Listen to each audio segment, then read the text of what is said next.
relativement modeste.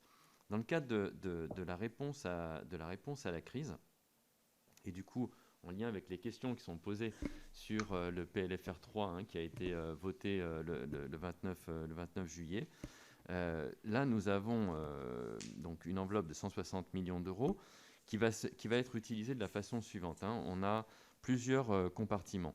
Un compartiment dit résilience, donc qui va permettre de financer 125 millions d'euros de prêts consentis par des banques locales à des TPE et des PME qui sont affectés par la crise, garantis, comme je l'indiquais, à 80% par Proparco et donc adossés à 100 millions d'euros de garantie de l'État français. Donc 100 millions sur les 160 vont être utilisés avec cette modalité.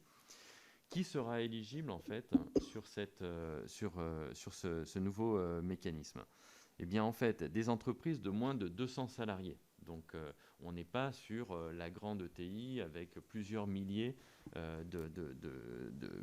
d'employés. Donc moins de 200 salariés qui ont subi une perte de plus de 20% de leur chiffre d'affaires par rapport à l'année précédente et qui respectent au 31 décembre 2019 des ratios financiers qui démontrent que la situation, qui démontre une situation économique saine d'avant-crise.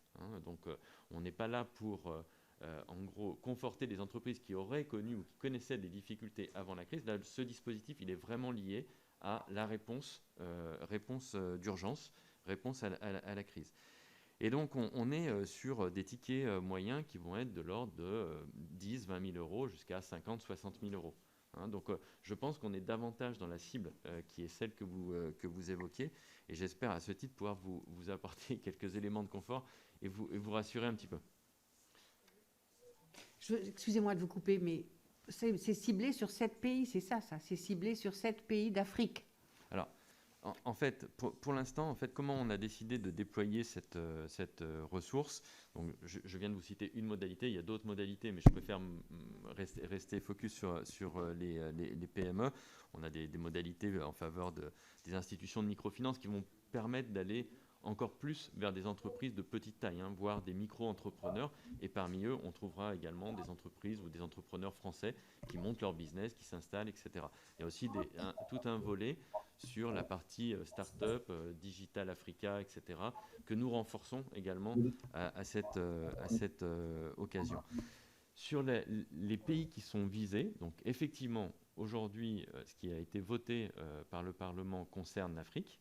Donc voilà, on peut en débattre et il y a effectivement des besoins dans d'autres régions du monde. Nous avons du côté à notre niveau Proparco signé il y a quelques jours, par exemple au Costa Rica, une ligne spécifique dédiée au financement des TPE-PME affectées par la crise. 45 millions de dollars qui ont été signés tout récemment. Donc on est capable de le faire, on le fait aussi en dehors des ressources que le gouvernement nous confie. Donc voilà, ça ne s'arrête pas là. Maintenant, en termes de couverture géographique sur le continent africain, donc l'Afrique, 54 pays, 160 millions d'euros, on ne va pas pouvoir couvrir l'intégralité des pays. Donc on a essayé d'être le plus sélectif. On a été contraint d'être sélectif. Et donc cette sélection, elle s'est faite de différentes façons. Tout d'abord, quels étaient les réseaux bancaires partenaires du groupe Agence française de développement et de Proparco? Quels étaient ensuite les groupes bancaires avec qui nous travaillions déjà avec un déploiement de l'outil ARIS, qui est un outil de garantie. Pourquoi? Pour pouvoir bénéficier de l'infrastructure technique qui permet en fait d'avoir du front office, du back office et de la gestion autour de ce produit de garantie. Ensuite, on a regardé les pays qui effectivement avaient de leur propre initiative mis en place des mesures spécifiques d'accompagnement des TPE et des PME. Et auquel cas, en fait, en tout cas, on regardera peut-être ces pays, mais dans un second temps. Donc aujourd'hui, on est sur un peu plus d'une dizaine de pays sur le continent africain. On est sur quand même de gros pays où là, on retrouve des intérêts français et un nombre de Français expatriés relativement important. Donc typiquement, on sera en Côte d'Ivoire, au Cameroun, à Madagascar, etc. Donc il y a plus d'une dizaine de pays à ce stade. C'est une première étape. On le fait avec des partenaires bancaires de confiance, encore une fois, avec qui on a une relation importante, notamment dans le déploiement du produit ARIS. Et c'est ce qui nous permettra en fait de déployer dans les tout prochains jours cette nouvelle palette d'instruments spécifiques de réponse à la crise. Sur les délais, le vote a eu lieu le 29 juillet. Effectivement, la convention avec l'État a été signée, alors de mémoire, le 17 novembre, 17 ou 18 novembre, je crois, puisque l'arrêté ministériel lui-même a été publié le 17 novembre. Donc en fait, on est en parallèle, bien sûr, on ne fait pas du séquentiel.